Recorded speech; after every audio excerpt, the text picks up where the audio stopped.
होमी भाभा संक्षिप्त जीवनी। आज के युवा वर्ग में विदेश जाने की होड़ सी लगी हुई है।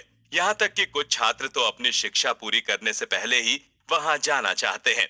उनमें विदेशों में जाने का आकर्षण वहाँ की आरामदायक जिंदगी से है, ना कि उच्च शिक्षा अथवा अनुसंधान करने की चाहत से। लेकिन सन 1939 में 29 वर्षीय एक युवक ने इसके ठीक विपरीत किया। यानी 13 वर्ष विदेश में रहने के बाद स्वदेश की तरफ रुख किया। कैम्ब्रिज विश्वविद्यालय इंग्लैंड में अध्ययन करने के बाद वो वहीं कार्य कर रहा था और उसने अपने शोध क्षेत्र में काफी नाम भी कमाया था। अपने देश भारत में लौटने के बाद उसने ये दिखा दिया कि यहाँ भी उच्च स्तरीय अनुसंधान किए जा सकते हैं। लेकिन उनका सबसे बड़ा योगदान देश के विज्ञान एवं प्रौद्योगिकी क्षेत्र में आमूल परिवर्तन करना था। ये पुस्तक उसी व्यक्ति के बारे में है जिन्हें हम होमी जहांगीर भाभा के नाम से जानते हैं। होमी भाभा पारसी थे। पारसी लोग पर्सिया यानी ईरान से आए थे।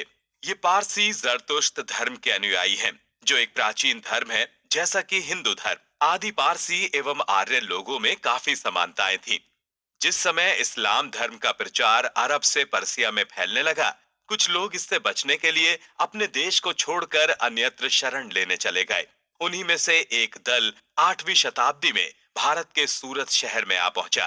कहते हैं कि जब वे लोग सूरत में बसने के लिए तत्कालीन राजा राम जाधव के पास अनुमति मांगने पहुंचे, तब राजा का कहना था कि परदेशियों को यहाँ बसने की अनुमति नहीं है। उनकी भाषा का ज्ञान न होने के कारण राजा ने अपनी बात लाक्षणिक रूप में समझाई। उन्होंने शरणार्थियों के नेता को एक लोटा भेंट किया, जो दूध से लबालब भरा था। तात्पर्य था कि इस लोटे में और कुछ नहीं समा सकता, यानी सूरत में अप्रवासियों के लिए कोई जगह नहीं है। उनके नेता ने दूध से भरे लोटे में गुड़ का एक टुकड़ा डालकर सांकेतिक रूप में ही अपना जवाब दिया। तात्पर्य था कि जिस प्रकार गुड़ के डालने से लोटे से दूध तो नहीं गिरा, लेकिन दूध मीठा हो गया, उसी प्रकार वे लोग सूरत वासियों के साथ जल्दी घुल मिल जाएंगे तथा उनके जीवन में मिठास भर देंगे, ना कि उनके लिए बोझ बनेंगे। इससे राजा बहुत प्रभावित हुए तथा उन लोगों को सूरत में रहने की अनुमति दे दी। पारसी लोग ज्यादातर बंबई एवं गुजरात के आसपास पश्चिमी तट पर बस गए। अपने वायदे के अनुसार वे आसानी से यहाँ के निवासियों के साथ मिलजुल कर रहने लगे तथा उन्होंने न केवल यहाँ की गुजराती भाषा को अपनाया, बल्कि यहाँ की कुछ रस्मों को भी मानने लगे। उनके इस रवैये से खुश होकर यहाँ के लोगों ने पारसियों को उनके धर्म तथा रीति रिवाजों को मानने की स्वतंत्रता दी। पारसी लोग काफी मेहनती होते हैं। वाणिज्य तथा अर्थशास्त्र के क्षेत्र में उनका काफी योगदान है। उनकी सबसे बड़ी खूबी है उनकी शांति प्रियता।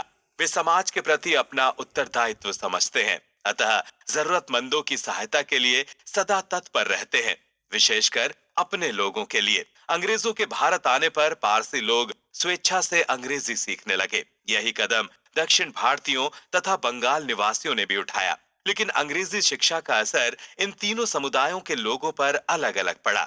जहां बंगालियों के लिए अंग्रेजी शिक्षा का मार्ग पश्चिमी चिंतन से परिचित होना था, वहीं दक्षिण भारत के लोग इसे अच्छी नौकरी पाने का जरिया मानते थे। वोल्टेयर, रशा, मार्क्स तथा अन्य कई दार्शनिकों की नवचेतना की बातों से लोग काफी प्रभावित हुए, जिसका असर पिछली शताब्दी के अंत में देखने को मिला। प्रोफेसर चंद्रशेखर का मानना था कि 20वीं शताब्दी में बंगाल में भौतिक विज्ञान के क्षेत्र में जितना काम हुआ, जैसे रमन, बोस तथा साहा द्वारा किए गए अत्यंत महत्वपूर्ण कार्य, वो इसी अनुभूति की वजह से था।